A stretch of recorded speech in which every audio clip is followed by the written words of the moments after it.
Hello guys, it's me Kat. Welcome to my A Day in My Life mini vlog. Enjoy for watching. So late na nga ako nagising yan. Naligo ako agad at nagbihis. Naglagay na rin ako ng sunscreen sa mukha panlaban mamaya sa init ng araw. Tapos yan, nagbrush na rin ako ng kilay ko kasi guys, sobrang sabog talaga as in. Yan, brush na maayos. Yan, naglagay na rin ako ng foundation sa mukha para matakpan ng mga hinanakit at sama ng loob, mga sumpa sa aking mukha. Yan, sa under eye kasi sobrang itim talaga. Yan, pahid yan. Sa buong mukha, hinanap ko pa yung foam. Dinala pala ng ate ko. Kaya kamay na lang yung ginamit ko. Yung pahid na maayos, pa-blend na maayos. Pagkatapos ay nagsuklay na rin ako. Minsan dyan ako natatagalan kasi naman as you can see, mahaba na at ang kapal pa ng buhok ko. Tapos minsan ang lagkit niya pa. Ang hirap niya talaga suklayin, as in gusto ko na magpagupit para fresh pa, presko ba? Hindi na mainit sa pakiramdam. Tapos yan. Huwag ba? Ang tagal ko magsuklay. Higit tagalan mo pa. Late ka na. Suklay pa more. Finally, natapos na rin. At yan, kinuha ko na ang aking beautiful shoes na sinusuot pagpasok sa school. Tinay ko na rin ang laman ng aking bag. Lahat ba ay napasok ko na, nailagay ko na sa loob. Tapos yan, sinuot ko na. Yan, Tel, ilagay mo na maayos yung bag mo. Tapos yan, yung gel, ilagay ko yun sa bag. Baka makalimutan ko. Doon ako mag-aayos ng buhok ko mamaya. So yan, nag-isip na ako kung may nakalimutan pa ba ako or what. Tapos yan, ayos na uniform. Yan, okay na lahat. Maayos na. At ready na akong pumasok sa school. Ay te, bilisan mo kumilos. Ay naku, pakaangka-angka talaga. Naku, nahirapan pa akong lumabas kasi naman nakaupo dyan sa likod ng pinto si kuya. Yan, for the late for today's video. Late na nga talaga ako niyan, kaya binilisan ko na yung paglakad ko. Around 7:20 na ata yan, tapos ang pasok namin 7, o diba, astig. Yan, ang init-init no, kahit alas 7 pa lang. Finally, malapit na ako sa gate, tas yan, dalawa kong kaklase sa pagkarating ko sa room, ay kararating din pala ni ma'am. Kaya sinet up niya na ang project. O diba, konti pa lang kami dito sa room. First course lang ang aming pasok, kaya ayan, nagtambay kami dito sa tindahan na yan. Nagbili na rin ng kape kahit sobrang init Pagkatapos ko nga magkape ay umuwi na rin ako agad ng boarding house. Kaya ayan, isinabit ko na muna ang aking bag bago ako magbibihis at saglit na nag-ayos ng mga gamit. Pagkatapos ko nga magbihis ay inayos ko na ang aking uniform, inihanger ko siya para na rin hindi magusot. At inayos ang mga iba pang gamit. Yan, inayos ko talaga ng maayos, pati yung mga hanger na nakakalat. O diba, ang daming nakakalat. Pati yan, ang tuwalya na ginamit ko kanina ay nakalimutan ko palang isampay. Yan, kapag nakita ka ng ate mo, papagalitan ka naman. Sige. O diba, ang kalat, kaya yan, tutupiin ko na yung mga damit namin na nakapatong sa babaw ng kama. Kapag kasi papasok ako ng school, hindi ko talaga maiwasang magkakalat talaga ako. Kaya ayan, pagka uwi ko ng school, sobrang kalat talaga ng boarding house. Kaya bago ako kakain, tutupi muna ako, mag-aayos muna ako ng mga gamit.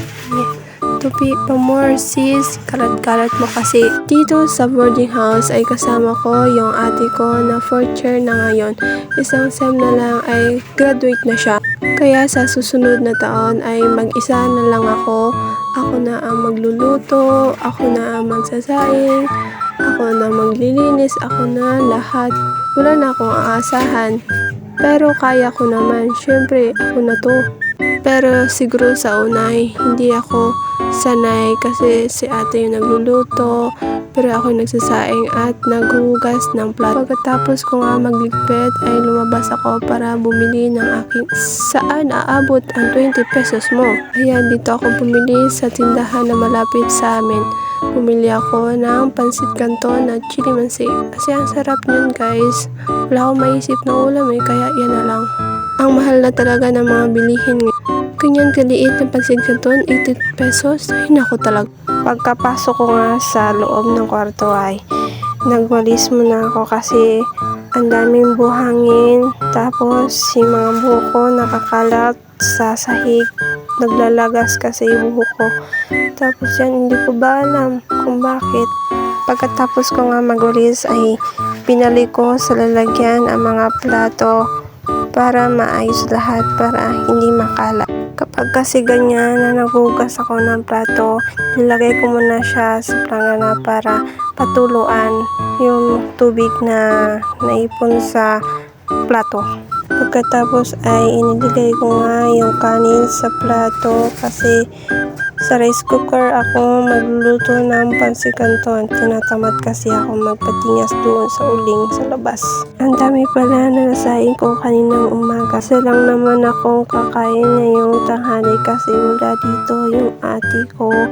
Umalis at uwi ko siya mamaya pang gabi. Ayan, hugasan ko na nga sa labas yung rice cooker. At bago ko lang pala napansin na wala na pala akong tubig. Kunti na lang natira sa water jug.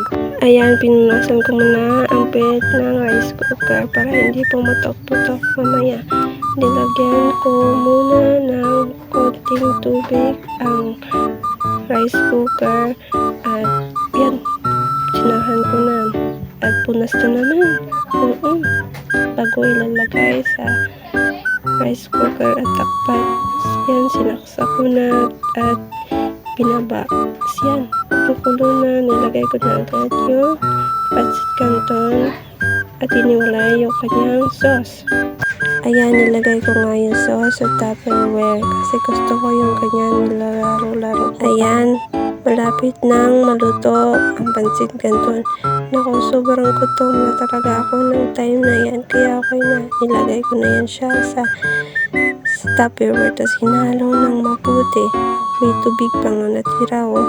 Pagkatapos ko halo ay gumawa na rin ako ng kanin.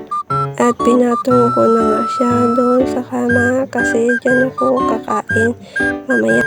Kumuha na rin ako ng saging kasi luto na pala. Yan, nahirapan pa akong kumuha.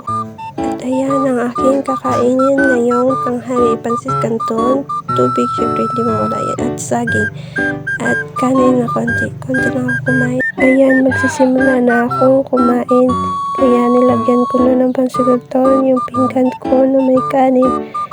At pag ako kumain, ay sign of cross muna ako. Yan na, super gutom talaga ako ng time na yan. Naku, ikaw ba naman walang umagahan? Sige, kumain ka na mabuti para tumaba ka. Ang payat-payat mo na. Ayan, tapos na nga ako kumain. Simot talaga. Super gutom ba naman? Pagkatapos ko nga kumain ay magtututbrush ako sa labas para hindi mabaho ang aking hininga.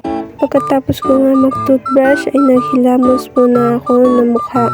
Kanina kasi sa labas ay napaka-alikabok at ang init, hindi ako komportable kapag matutulog na hindi nakahilamos. Ang ginagamit ko pala dyang sabon ay ang sulfur ni Dr. Wong. Hindi ko alam kung tama ba, basta sulfur ang pangalan ng sabon na yan.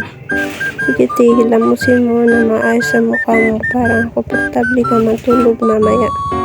Yan, pati ang maskara sa mukha mo, alisin mo. At ayan, binalawan ko na nga ang mukha ko, diba? Tagal na maghilamos ni auntie, oo. Pagkatapos ko nga maghilamos ay humiga na ako dito sa ikan kasi antok na ako, gusto ko na matulog.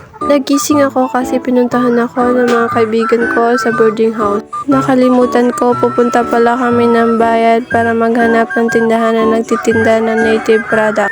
Naglakad lang kami niyan kasi wala kami pamasahe sa tricycle. At dito kami napadpad sa may palengke kasi ito, yung tindahan na yan, maraming tinitindang native product, iba't iba. May walis, bilao, may basket, may walis tingting, walis tambo, yan yung may-ari. Katapos nga namin mag-interview ay nag-street food kami dito sa may kilid. Yan yung mga kasama ko. Yan, mga bata yan, nilibre nga lang ako. At umuwi na kami yan. Bandang alas 5 na yan na umuwi kami. At yan, wala kaming choice kundi ang maglakad kasi wala kaming pamasahe sa tricycle pero may pangbili ng street food na. Hanggang dito na lang. Bye guys, thank you for watching. Bye!